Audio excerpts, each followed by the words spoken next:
ನಮಸ್ಕಾರ ಸ್ನೇಹಿತರೆ. ಮೊನ್ನೆ ರೀಸೆಂಟಾಗಿ ನಾನು ಮೈಸೂರಿಗೆ ಹೋಗಿದ್ದೆ. ವಾಪಸ್ ಬರ್ತಾ ಇರ್ಬೇಕಾದ್ರೆ ಬಸ್ಸಲ್ಲಿ ಕೂತಿದ್ದೆ. ಪಕ್ಕದಲ್ಲಿರೋರು ಹಿಂಗೆ ಮಾತಿಗೆ ಬಂದು ಒಂದು ಮಾತು ಹೇಳ್ತಾ ಇದ್ರು, ಕರ್ನಾಟಕದಲ್ಲಿ ಇರೋದೇ 3 ಪಕ್ಷ, ಯಾರಿಗೆ ಓಟ್ ಹಾಕಬೇಕು ಅಂತಲೇ ಗೊತ್ತಿಲ್ಲ, ಎಲ್ಲರೂ ಕಳ್ರೆ, ಯಾರೂ ಸರಿ ಇಲ್ಲ ಅಂತ ಹೇಳ್ತಾ ಇದ್ರು. ನಾನು ಹೇಳಿದೆ, ಇಲ್ಲ ಸ್ವಾಮಿ, ನೀವು ತಪ್ಪು ತಿಳ್ಕೊಂಡಿದ್ದೀರಾ, ಕರ್ನಾಟಕದಲ್ಲಿರೋದು 3 ಪಕ್ಷ ಅಲ್ಲ, ಇನ್ನೂ ಕೆಲವು ಒಳ್ಳೆ ಪಕ್ಷಗಳಿದ್ದಾವೆ ಅಂದ್ಬಿಟ್ಟು ಒಂದು 3-4 ಪಾಯಿಂಟ್ ಒಂದು ಪಕ್ಷದ ಬಗ್ಗೆ ಹೇಳಿದೆ.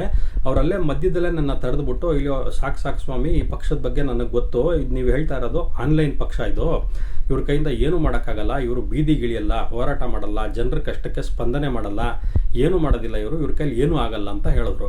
ಸರಿ, ನಾನು ಹೇಳಿದೆ, 1 ಸೆಕೆಂಡ್, ಓಕೆ ಸ್ವಾಮಿ, 1 ಸೆಕೆಂಡು ಈ ಪಕ್ಷದ ಬಗ್ಗೆ ಪಕ್ಕಕ್ಕೆ ಇಟ್ಬಿಡೋಣ. ನನ್ನ ಮೊದಲನೇ ಪ್ರಶ್ನೆ ಏನು ಅಂತಂದರೆ, ಫಸ್ಟ್ ಆಫ್ ಆಲ್ ಹೋರಾಟ ಮಾಡುವಂಥ ಪರಿಸ್ಥಿತಿ ನಮಗೆ ಯಾಕೆ ಬಂದಿದೆ? ಒಂದು. ಎರಡನೇದು, ನೀವೇನು ಹೇಳ್ತಾ ಇದ್ದೀರಲ್ಲ, ನೀವೇನು ಬಯಸ್ತಾ ಇದ್ದೀರಲ್ಲ, ಬೀದಿಗಿಳಿಬೇಕು, ಹೋರಾಟ ಮಾಡಬೇಕು, ಜನರ ಕಷ್ಟ ಕೇಳಬೇಕು ಅಂತ, ಈ ಥರ ಕೇಳೋಂಥ ಒಂದು ಪಕ್ಷ ಜುಲೈ 2019ರಿಂದ ಕರ್ನಾಟಕದಲ್ಲಿ ಒಂದು ಪಕ್ಷ ಇದೆ. ನೀವು ಹೇಳಿದ ಎಲ್ಲ ಕೆಲಸಗಳನ್ನೂ ಮಾಡಿದೆ.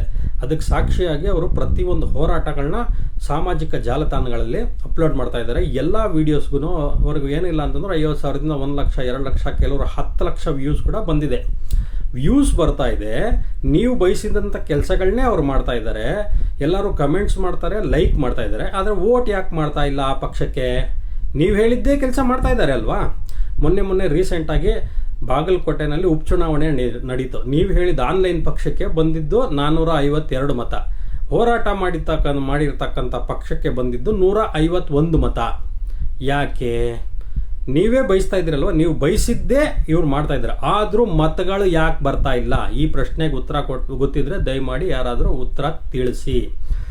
ನಮ್ಮ ದೇಶಕ್ಕೆ ಸ್ವಾತಂತ್ರ್ಯ ಬಂದು 80 ವರ್ಷಗಳಾಯಿತು.